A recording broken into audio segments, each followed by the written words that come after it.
1935 में अंग्रेजों ने एक कानून बनाया था। उस कानून का नाम था गवर्नमेंट ऑफ इंडिया एक्ट। उस कानून में अंग्रेजों ने यह लिखा था कि भारत में चुनाव तो होंगे, लेकिन जो सरकार चुनी जाएगी उसको कोई काम करने की पावर नहीं होगी, काम करने की शक्तियां नहीं होंगी।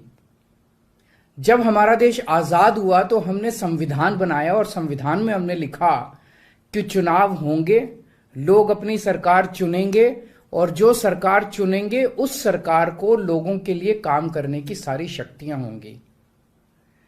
आज आजादी के 75 साल के बाद प्रधानमंत्री मोदी जी ने दिल्ली के लोगों की आजादी छीन ली। उन्होंने 1935 वाला अंग्रेजों का कानून बनाया है कि दिल्ली के लोग, चुनाव तो होंगे दिल्ली में, दिल्ली के लोग अपनी सरकार तो चुनेंगे, लेकिन उस सरकार को काम करने की कोई भी शक्ति नहीं होगी।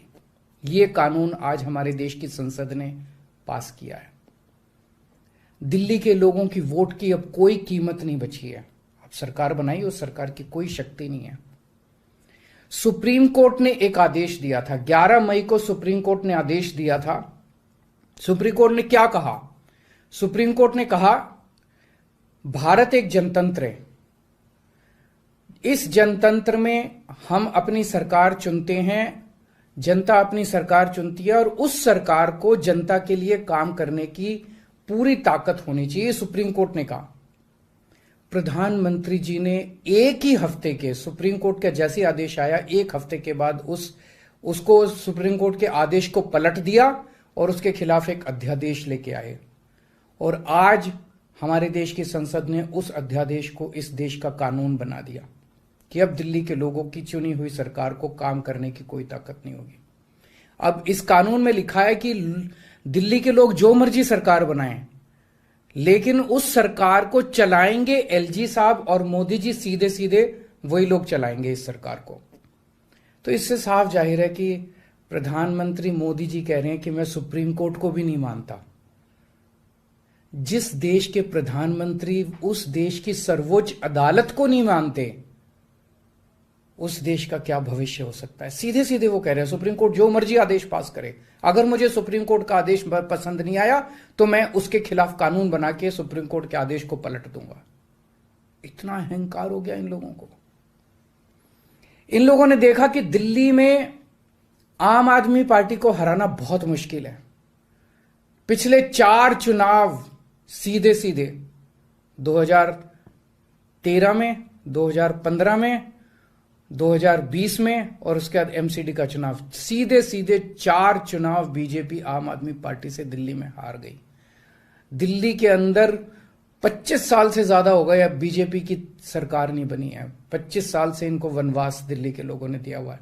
तो इनको लगा कि आम आदमी पार्टी को हराना मुश्किल है, तो इन्होंने चोर दरवाजे से, पीछे से चोर दरवाजे से इन्होंने दिल्ली की सत्ता को हथियाने की कोशिश की है। दिल्ली के लोगों ने एक बार आम आदमी पार्टी को 70 में से 67 सीट दी और 3 सीट बीजेपी को दी। दूसरी बार 70 में से 62 सीट दी और 8 सीट बीजेपी को दी। तो एक तरह से दिल्ली की जनता ने चिल्ला चिल्ला के बीजेपी को कहा है कि दिल्ली के अंदर दखलंदाजी मत करना। प्रधानमंत्री जी को साफ साफ शब्दों में दिल्ली के लोगों ने कहा, 7 सीट उनको नेशनल चुनाव में 7 सीट दी और दिल्ली के चुनाव में 3 सीट दी। तो मोदी जी को साफ साफ दिल्ली की जनता ने कहा कि दिल्ली के काम में दखलंदाजी मत करना, आप देश संभालो। लेकिन मोदी जी कहते हैं मैं जनता की बात नहीं मानता। इतना अहंकार हो गया, ना जनता को की बात मानते, ना सुप्रीम कोर्ट की बात मानते। और आपको पता है इस कानून में क्या लिखा है, जो कानून आज पास किया है?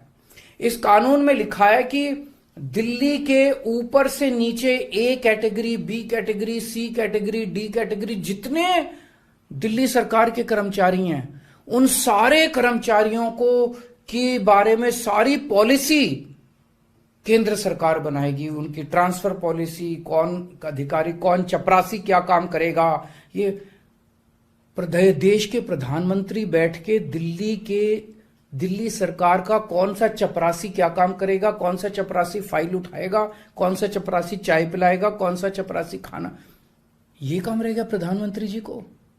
इसके लिए प्रधानमंत्री बनाया था देश का कि आप दिल्ली के चपरासियों की ट्रांसफर पॉलिसी बनाओगे बैठ के प्रधानमंत्री बनके? आप केंद्र चलाओ ना, आप दिल्ली के अंदर क्यों दखल अंदाजी कर रहे हो? आपको क्या लगता है ऐसा क्यों कर रहे हैं वो ऐसा इसलिए कर रहे हैं क्योंकि पिछले 7-8 साल में बिना किसी पावर के भी हम लोगों ने जो काम किए हैं, हमने इतने शानदार स्कूल बनाए, इतने शानदार अस्पताल बनाए, 24 घंटे बिजली कर दी, बिजली फ्री कर दी, पानी घर घर पहुंचा रहे हैं, सड़कें बनाई, इतने सारे काम हम लोगों ने कर दिए। इनसे वो काम नहीं हो रहे। 30-30 साल से गुजरात के अंदर इनकी सरकार है, बेड़ा गर्क है गुजरात का। हरियाणा के अंदर इनकी सरकार बनी, हरियाणा में बेड़ा गर्क है इनका। मणिपुर के अंदर बीजेपी की सरकार है, मणिपुर को जला दिया इन लोगों ने। इसलिए केजरीवाल के साथ कंपटीशन नहीं कर सकते, काम में कंपटीशन नहीं कर सकते, हमारे जैसे काम नहीं कर सकते, आम आदमी पार्टी के जैसे काम नहीं कर सकते। इसलिए केजरीवाल को काम करने से रोको, किसी भी तरह से केजरीवाल को काम करने से रोको, बस ये इनका मकसद है। मैं सुन रहा था अमित शाह जी को, वहां पे संसद में भाषण दे रहे थे, कहते हैं झगड़ते बहुत हैं ये लोग, झगड़ते बहुत हैं ये लोग। मैं स्कूल बनाता हूं, ये मेरे को स्कूल नहीं बना देते। फिर मैं जब इनसे कहता हूं मेरे को स्कूल बना देने दो तो कहते हैं झगड़ता बहुत है केजरीवाल। मैं मोहल्ला क्लिनिक बनाता हूं, मेरे मोहल्ला क्लिनिक तोड़वा दिए इन लोगों ने। फिर कहते हैं केजरीवाल झगड़ता बहुत है। मैं इनको कहता हूं मेरे को मोहल्ला क्लिनिक बनाने दो। मैं अस्पताल में दवाइयां फ्री करता हूं, कहते हैं दवाइयां फ्री क्यों करता है। मैं बिजली फ्री करता हूं, कहते हैं केजरीवाल फ्री भी दे रहा है, फ्री की रेवड़ियां दे रहा है, कहते हैं झगड़ते बहुत हैं। मैं जो भी करता हूं, चाहे झगड़ता हूं चाहे जो भी करता हूं, दिल्ली के लोगों को पसंद हूं।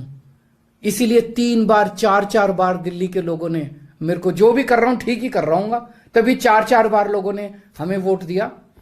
और होम मिनिस्टर अमित शाह जी क्या कहते हैं, मैंने सुना उनको संसद में, हमारे पास पावर है, संविधान ने हमें पावर दी है कानून पास करने की, हमारे पास पावर है, हमें सुप्रीम कोर्ट ने पावर दिया है ये कानून पास करने की। अरे आपको पावर दी है जनता की सेवा करने की, जनता के ऊपर अत्याचार करने के लिए पावर नहीं दी आपको। इतना घमंड मत कीजिए अमित शाह जी। आपको पावर दी गई है ताकि आप विकास करें देश का, आपको पावर दी गई है ताकि आप देश के लोगों को शक्तिशाली बनाएं। आपको पावर इसलिए नहीं दी गई है कि आप देश के लोगों को लाचार बना दें और उनके वोट का अधिकार छीन लें। ये जो आप पावर पावर पावर पावर कर रहे हो, ये पावर आपको जनता की सेवा करने के लिए दी गई है। मैंने देखा है अमित शाह जी पिछले चुनाव में आप घर घर जाके दिल्ली के अंदर पर्चे बांट रहे थे, एक एक घर में जाके आप पर्चे बांट रहे थे। दिल्ली के लोगों ने आपको नकार दिया। अब आप दिल्ली के लोगों को तमाचा मारने आ गए। केजरीवाल से नफरत करते करते इस नफरत में इतने अंधे हो गए कि आपने दिल्ली के लोगों के ऊपर अत्याचार करना चालू कर दिया। और मैं प्रधानमंत्री जी को याद दिलाना चाहता हूं, 2014 के चुनाव में प्रधानमंत्री जी आप खुद आए थे दिल्ली, आपका भाषण उठा के देखिए। आपने दिल्ली की जनता को प्रॉमिस किया था कि मेरे को प्रधानमंत्री बना दो, मैं अब दिल्ली को पूर्ण राज्य बनाऊंगा। उसके पहले, हर चुनाव के पहले भारतीय जनता पार्टी ने आंदोलन किए हैं दिल्ली के अंदर दिल्ली को पूर्ण राज्य बनाने के लिए। और आज आप लोगों ने दिल्ली के लोगों की पीठ में छुरा घोंप दिया, अपनी वादे से मुकर गए। अगर आप ऐसे करोगे फिर प्रधानमंत्री पे कौन यकीन करेगा? आपने खुद बोला था 2014 में कि मैं फुल स्टेटहुड बनाऊंगा, फिर कौन जनता आपके ऊपर यकीन करेगी? 2015 में आपने मेरी शक्तियां छीनी दिल्ली सरकार की, जैसी हमारी सरकार बनी आपने हमारी शक्तियां छीन ली नोटिफिकेशन जारी करके। फिर भी बिना शक्तियों के हमने काम किया और दिल्ली की जनता ने मेरे को 2020 में 62 सीट दे के दिल्ली की जनता ने आम आदमी पार्टी की सरकार बनाई। क्यों? क्योंकि मैं दिल्ली का बेटा हूं और आप दिल्ली के नेता बनना चाहते हो। दिल्ली के लोगों को अपना बेटा पसंद है और दिल्ली के लोगों को आप जैसे नेता नहीं चाहिए। हम दिल्ली वाले दिल्ली से बहुत प्यार करते हैं और हम जानते हैं कि बीजेपी दिल्ली के लोगों से नफरत करती है, दिल्ली वालों से नफरत करती है। इस बार दिल्ली के लोग बीजेपी को एक भी सीट नहीं देंगे, लोकसभा में एक भी सीट नहीं देंगे। इस पूरे संघर्ष के अंदर बहुत सारी पार्टियों ने, बहुत सारे नेताओं ने दिल्ली के लोगों का साथ दिया। उन सब नेताओं को और उन सब पार्टियों को मैं तहे दिल से दिल्ली के 2 करोड़ लोगों की तरफ से शुक्रिया अदा करता हूं, धन्यवाद बोलता हूं।